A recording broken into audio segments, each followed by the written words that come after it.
Welcome to If This Bar Could Talk, a podcast about bartenders and the stories they have to tell, as well as the storied history of cocktails, spirits, and bars.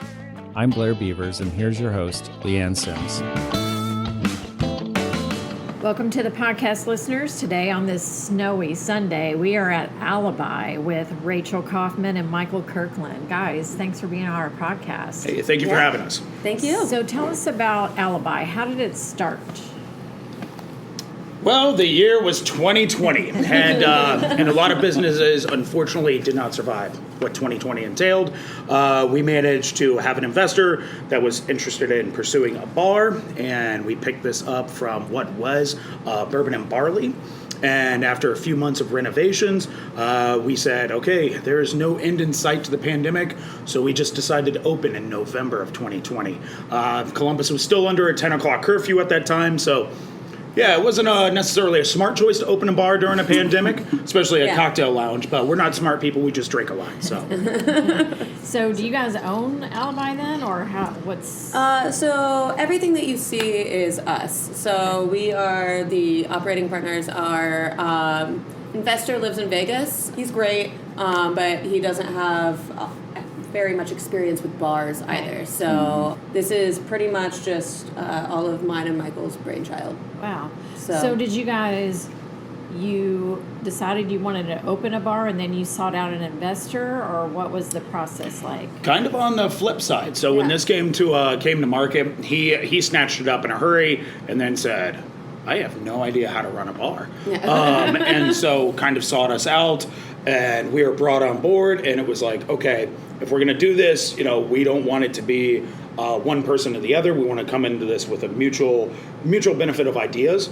And so each of us have a skill set that we brought to the table. So.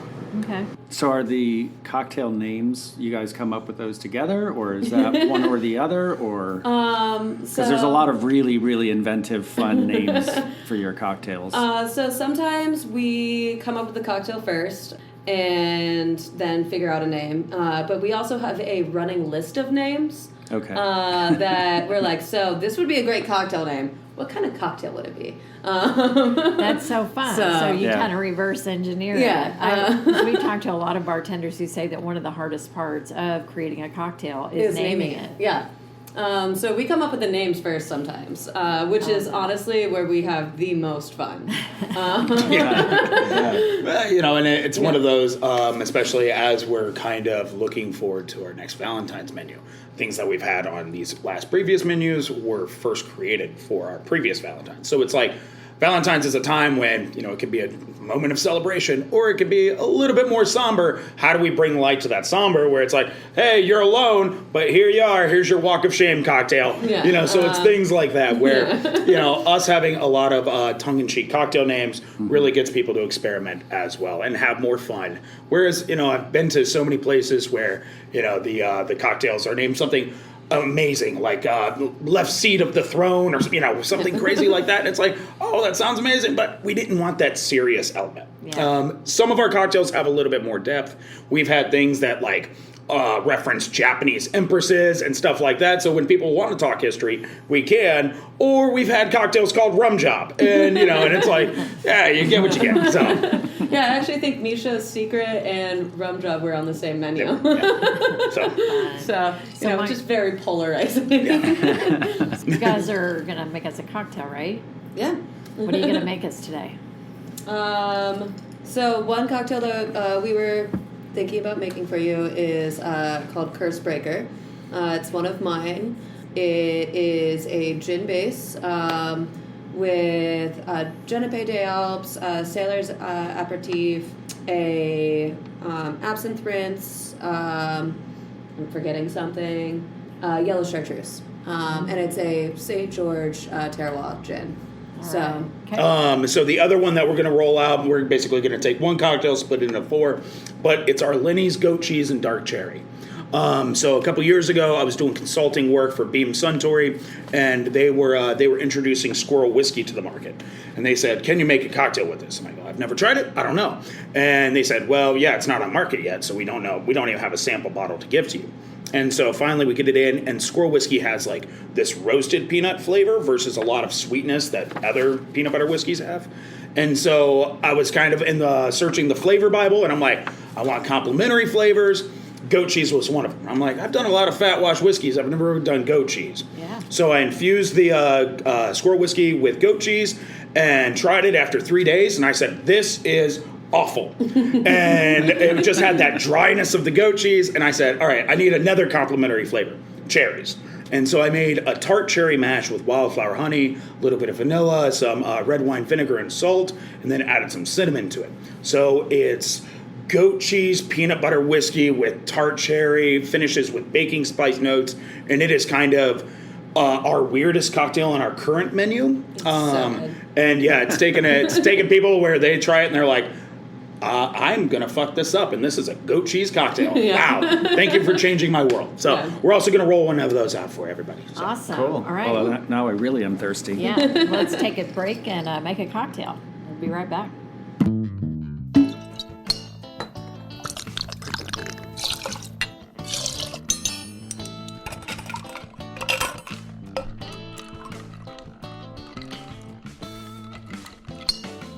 All right, and we are back. What should we start with? Ooh. I think ideally we start with the Linnies, just because on the palate, especially after having a white Negroni of sorts. So Yeah, so Start with this? Let's start with the This? creamier one. Okay. So. Cheers. Cheers. Cheers. It smells amazing. Oh, that is good. Yeah. Good. I love watching people's faces the first time they try it. I love to have at least one or two of those on our menu. It's just like, no, it's weird. Like, you need to try it though. Like, That is so good. people never expect to like the weirder ones, but Right. it's like it's on the menu for a reason. Like, And I feel like especially in the past week, I've had a lot of people who are like, I think I'm going to do the Lenny's goat cheese one. And I'm like, oh, yeah, you're not saying that with confidence. And they go, well, you're not going to put a goat cheese cocktail on the menu unless it's good. And it's like, yeah. So this, if you froze this and served it to me as ice cream, I would Right, love it. right. It's Yep. so good. What's the base spirit again? Squirrel whiskey. So yeah, peanut butter whiskey, that dryness is strictly from the goat cheese, and then that tart cherry and honey are going to be the balancing agents. So Wow. So good. Really good. So tell us a little bit about this menu. I was looking at it, and it has like a flavor profile thing going on in it, and every cocktail is placed on the profile map, so to speak. we call it like the Matrix, or when we're discussing it with guests, we try to also make it not feel like you're in math class. So I generally just call it a chart. When we were sitting there discussing how to have this many cocktails on a menu, because cocktails is all we do here. We don't have food. Like, if you're coming here to drink. So not an excess. Right. hopefully. Wink. Yeah. If you're coming here to drink, but also we want people to try new things. So it was very much just, how do we make this not overwhelming? And we came up with the chart. Yeah, it was when our very, very, very first menu was 11 cocktails. We were very proud of those 11. And we said, okay, 11 cocktails is good. Every other bar up and down the street has 10 to 15 cocktails on their menu. So we just said, let's do 30, because again, not smart, we just drink a lot. and then it was, how do we make 30 cocktails a little bit easier to digest? Some amazing bars use flavor wheels, and so we looked at plotting it out on a flavor wheel. And a pie chart with 30 cocktails was like, I don't even know how to read this. This is way too much information here. And so we were just kind of back and forth, talked about like a T chart, a graph, things like that. Looked it up, didn't find anything as far as a cocktail menu that used this idea, but used things like a Scotch flavor matrix. And so we started kind of creating our own axes. We plotted it out and we rolled it out, and our first menu had our first large menu had 20 of our craft cocktails and then 10 classic cocktails. So old fashioned, Manhattan, Mai Tai, margarita, things like that. And we coached people on drinking where find a classic that you're familiar with. anything around that classic will have a similar flavor structure. So if you know you like this classic, this build-wise, it's going to be similar. And so it got people to experiment. Next menu after that, we actually moved up to 30 of our creations, cut the classics back down to 6, because people were starting to understand how to drink our menu. And then the next menu after that, eliminated classics altogether and had only our offerings. So, But if somebody comes in and just wants a regular Manhattan, you'll do that for them? Absolutely. Okay. Yeah. All right, Rachel, tell us about this cocktail that you made for us. So this is one that I really love. It is my version of a white Negroni, but it's a lot more like sage. It's a lot more herbal. It's a lot brighter. I don't know. I really enjoy this cocktail. The flavor is great. The mouthfeel is Yeah. amazing. Like it's Very got silky. Yeah. So I think healthy. that's from the Genepe that's in there because it's got like that like sweet sugar. What's like- Genepe? Genepe is an alpine liqueur. What are the main ingredients? I can't pronounce it, but it translates to mountain sage. So it's just like but it's like a sweeter herbal liqueur. And what So- gin did you use? St. George Terroir. So that's going to be kind of more of like your foresty style gin. So gonna get like Douglas firs, again some more sage in there, but like the yellow chartreuse and the sailors kind of like help brighten it. Yeah. The absinthe mist that's on there is actually an absinthe blanc, so it's not going to be overly aggressive. Well done. This is a really good cocktail. What is your favorite on your menu? Honestly, I'm between that and Eve's Deception. I really love that cocktail. What's your favorite? So one of my outside the box ones, again, a little bit more of that craft centric cocktail. It's called Here Today, Gone Tomorrow, and it's actually built with 2 different Amaros in it, and it's one of those that just have so much love for it because, as a lot of people in this industry know right now, Amaros can be very difficult to come by. So we're doing split bases, trying to build flavor profiles around all this stuff. But yeah, it's just Amaro based, and that's where us, when we go out, we look at the weirdest thing on somebody's menu and we get it because we're like, all right, what was this bartender thinking? What was this bar manager? Why did they want this on the menu? And sometimes it's like, okay, I know why this isn't the biggest seller because it's a little bit more obscure of a cocktail. Or we try it and we're like, we know why this isn't the biggest seller. But we always love to try the weird stuff that's on a menu. Yeah. So, Rachel, I'm curious on this cocktail. So, I know you love gin. It's your favorite. So, obviously, you're like, I'm going to do a delicious gin cocktail. So, did you go, oh, I'm going to do it with yellow chartreuse. And then from there, you're like, oh, I'm going to add absinthe. How is that? So actually, the yellow chartreuse and absinthe were actually the last things. So I knew that I wanted to do a gin cocktail with Genepe. So I kind of started from there. Then I got in the Sailors, and I was like, well, this is going in there. So that's kind of like how it started. And then from there, it's just like a 1/4 ounce of yellow chartreuse. So that was just kind of there to brighten it. Same with like the absinthe was like a finishing touch. But it was mostly like I knew I wanted to make a gin cocktail with Genepe and Sailors. And so from there, it was just finding the right gin, figuring out the right ratios. So, like, that cocktail, I originally rolled out with Uncle Val's Botanical Gin, which is one of my personal favorites. I love that gin. It's, like, heavy lavender and sage, like, 2 of my favorite things.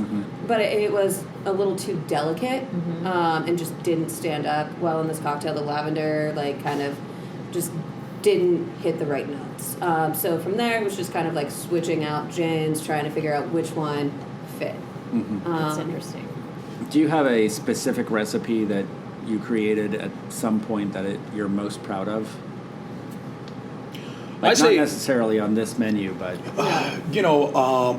kind of over the years, especially creating as much as we have either for our menus in the past or for different restaurants, things like that. when it came to this goat cheese one, it was my most obscure cocktail that I created. Where, again, I created this 2 years ago, and a lot of times when I create a cocktail and I look at my notebook a couple years later, I'm like, what was I thinking? Or sometimes I'm like, ooh, I'm excited to try that again, and I'll roll it out. And sure enough, there was one time I rolled this cocktail out and I wrote it down so proudly. And I tried it, and I go, this is awful. What was I like? Did I write down the ratios wrong? And I'm looking at it, I'm like, there's no way to salvage it. This is one a couple years ago I came up with, and so being able to roll it out when we did and being like, no, this is still solid. And I love doing new weird things. We've got our massive sellers, but like people that want an obscure cocktail, that's what I absolutely love. So probably goat cheese washed whiskey for myself. Cool. Going off of that, I also love the weird ones. So I had one aloe pulpit, and that one was the gin by itself. So it was another gin base, but I infused it with squid ink and seaweed. Oh my gosh. And so the gin by itself smelled like the ocean, like just mineral, briny. Not good by itself, at all. Like a beach in New Jersey. Yeah. Okay. But then added some aloe, water, some cucumber juice, a little bit of cane sugar, and it just brightened it all up. The brininess from the gin and the squid ink and the seaweed really complemented that cucumber, and so it was delightful. What made you think to even put squid ink and seaweed in gin? So squid ink was something that we originally got in to do essentially a black Mai Tai. Because we love playing with colors and the way things look, too. Mm-hmm. So when people see a black cocktail, first they're expecting to hate it. So it was really fun to do something that was refreshing, but black. Mm-hmm. Or something that's sweet but black, and that's when you get those weird, oh my god, I didn't think I'd like this looks. What kind of garnish did you use with it? I'm curious. For the aloe poppet, we got little pirate flags because it was aloe poppet is a reference to Pirates of the Caribbean. Okay. Right. So we're very big on either making people pronounce our cocktails in an accent or tricking them into doing so, which is where aloe pulpit came into play. Nice. We've had cocktails on the menu where in order to order the cocktail, you have to order it as Sean Connery. And people would be like, I'm not going to do that. And it's like, great, pick a different cocktail. Or you get the, who's Sean Connery? And it's like, I need to see your ID again. Oh my God. So, you guys, you were in a cocktail competition I was, recently? yeah. As I recall, you won crowd favorite. I right? did, yeah. So I imagine winning, the judges picking your cocktails number one is great, but I feel like fan favorite would be better because you're having so many people pick your cocktail. And what does that feel like? Honestly, great. But yeah, I do actually, I love the fact that it was fan favorite, not judges. I would rather have, again, multiple masses, yeah. people versus 3. Great. Good for you. So, bar stories. Past, present. So we were discussing this, kind of about things from our past. I do want to share one Alibi related. Now, I want to put a caveat in this, that this is not a typical Alibi experience, so please do not take anything of this. But we had closed for about 4 or 5 days for a remodel. So we redid the floors, got new shelving up because I need more places to store liquor, redid all of our furniture into more loungy seating and more nice high cocktail tables. And so I think it's 2 or 3 days after I put all this new furniture in, everything that we're sitting in now. Yeah. And we used to have hand sanitizer on the tables, things like that. 2 ladies got into an altercation. So, and yeah. We won't dive into the entire path, but Yeah. one lady goes up to the other one, is mouthing off to her, grabs the hand sanitizer, puts it in her drink, drink gets thrown on the other lady, and get them separated, getting them cashed out and everything. All of a sudden, one, and I've learned something in my life, you don't call women one of two C words. One's crazy, and the other is that one. We're not Scottish. It's not a term of endearment.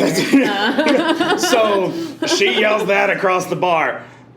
Other one loses her mind, runs, grabs one of these chairs, and The one I'm sitting in, I believe. absolutely, possibly they get moved around, and then we managed to like our bartender catches her as she's picking up the chair and is like, no, gets them out.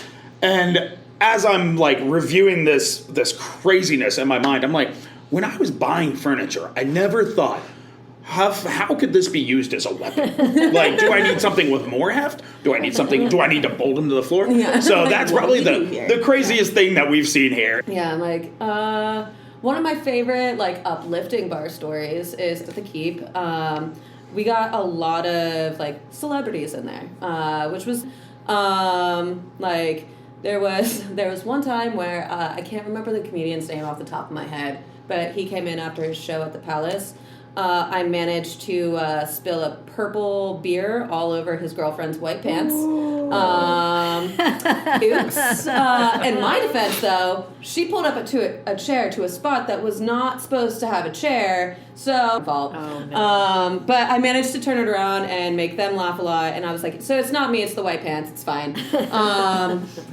Because you can't wear white pants in public. Like, you're always going to get something on them. I just made it happen a lot faster. Rock on the Range. It became Sonic, I believe. Yeah. So one year when I was working at the Keep, Sonic Temple, all of like the artists were staying, which was a super fun time for me because I am slightly a metalhead. And so we had a lot of interesting people there. And there was this one guy that like just came, sat down at the bar, just like, cool, and then started talking like shit. So I started talking shit right back to him, and like it was fun. Like it was just playful.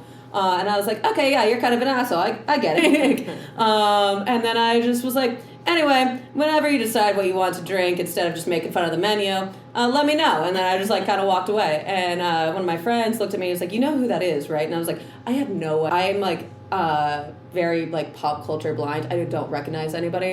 And he was like, that's the drummer for the Foo Fighters. And I was like, well, I just called him an asshole to his face, so I'm just really gonna have to lean into it now. And they actually ended up loving me. They tipped generously and gave me VIP tickets to Sonic Temple. That's awesome. So it was lovely.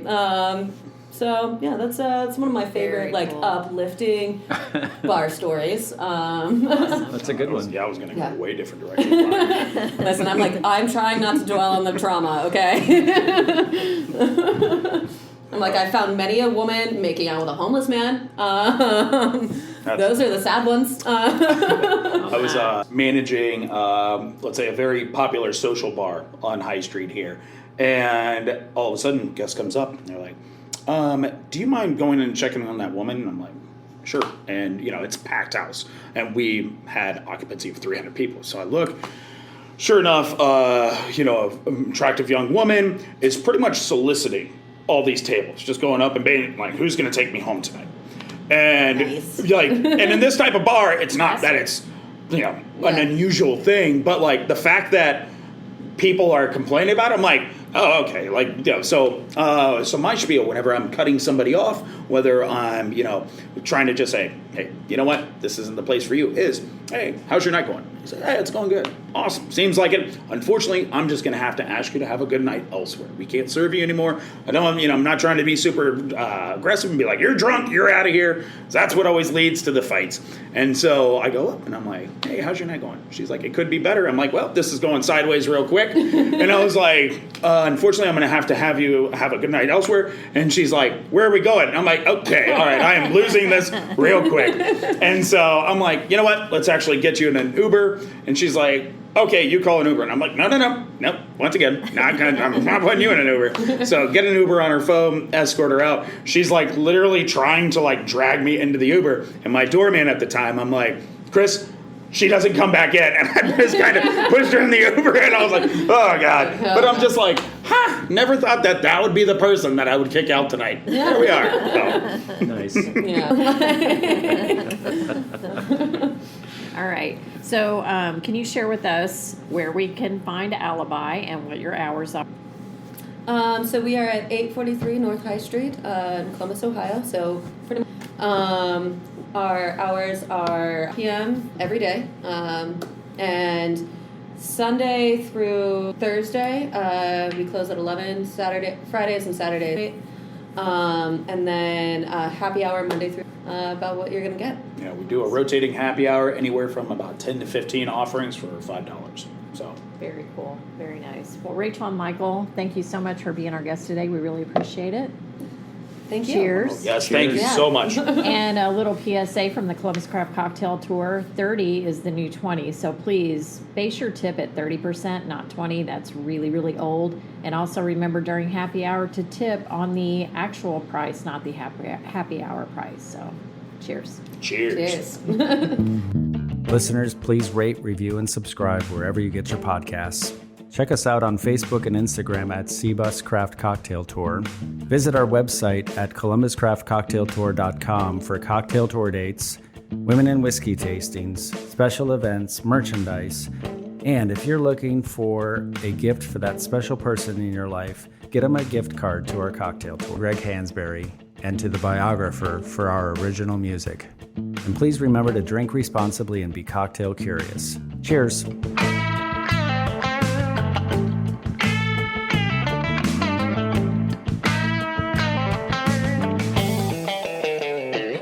So check them out.